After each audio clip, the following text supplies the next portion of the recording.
Good morning, St. Luke's. It's the 18th. This morning I came across an old devotional writer, William Law, 1686.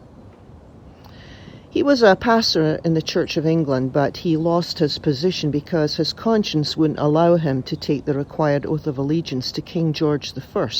So that was the end of his call. He couldn't stay in the church, so he ended up being a writer and a tutor. So he wrote this book called A Serious Call to a Devout and Holy Life. And chapter 2. He's looking around 17th century England and he's thinking, there's not a bit of difference between the Christians and the non-Christians. He looks around at the church and he looks at the clergy and he said, what a worldly lot. There's no difference between the clergyman and your regular unbeliever that walks the streets of England. Why is that? Well, the bottom line, William says, is that, quote, men have not so much the intention to please God.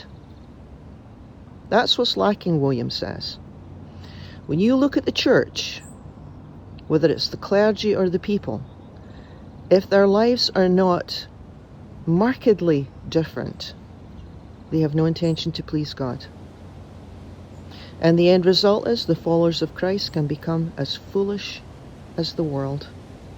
No distinction between right and wrong, no wisdom. They just get carried along by the latest political correctness, the latest whims of the world. It explains everything. Don't you just love that old writing? I mean, it gets right to the heart of the problem sometimes, doesn't it? Something to ponder. Peace be with you.